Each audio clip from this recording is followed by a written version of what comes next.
അമ്മ ഓ ഞാൻ ഇന്ന് സ്കൂളിൽ പോണില്ല. എനിക്കൊരു മൂടില്ല.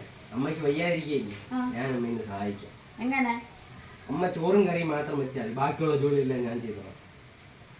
നിന്നാ മോനൊരു കാര്യം ചെയ്യും, 3 തേങ്ങ എടുത്ത് പൊതിച്ചു. ദോശ അമ്മ.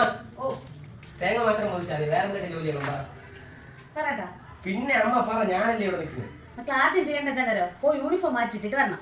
വന്നിട്ട് 3 തേങ്ങ കിടക്കുന്നുണ്ട്, അത് പൊതിച്ച് ചിരികി വെക്കണം. അത് കഴിഞ്ഞിട്ട് ചെന്ന് കുറച്ച് പാത്രമുണ്ട്, അത് കഴുകണം. കഴുകിയിട്ട് കവർ എടുത്തുകൊണ്ട് പോയി താഴെ ചന്തയില്ല നമ്മൾ അവിടെ ചെന്ന് പച്ചക്കറിയും വാങ്ങിച്ച് നല്ല മീൻ നോക്കി വാങ്ങിക്കണം. വാങ്ങിച്ചിട്ട് തിരിച്ചു വരുന്ന വഴിക്ക് നമ്മൾ അവിടുത്തെ കടയിൽ കയറി സോപ്പ് പൊടിയും തുണി കഴുകുന്ന സോപ്പും വാങ്ങിക്കണം. മക്കൾ എന്തായാലും ഇന്ന് ഇവിടെ നിന്നത് കാര്യമായി. 4 ദിവസം കൊണ്ട് നമുക്ക് വയ്യാത്തൊരു തുണി കഴുകില്ലല്ലോ, ഒരുപാട് തുണികളുണ്ട് കഴുകാൻ.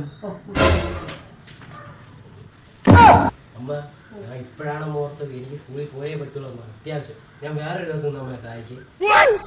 സോറി അമ്മ. മക്കളെ, ഈ ജോലികൾ പറഞ്ഞപ്പോഴല്ലേ നിനക്കിപ്പോൾ സ്കൂളിൽ പോകണമെന്ന് തോന്നിയത്?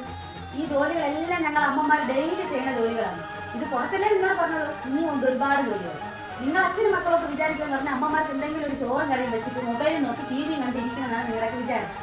ഈ പറഞ്ഞ ജോലികളൊന്നും എൻ്റെ മക്കളെ കൊണ്ട് അമ്മ ചെയ്യിക്കില്ല. നമ്മുടെ ജീവൻ ഉള്ളിടത്തോളം കാലം ചെയ്യിക്കില്ല. എന്തായാലും മക്കൾ സ്കൂളിൽ പോകണില്ല എന്ന് പറഞ്ഞല്ലേ ഇന്നൊരു സമരം കൂടെ.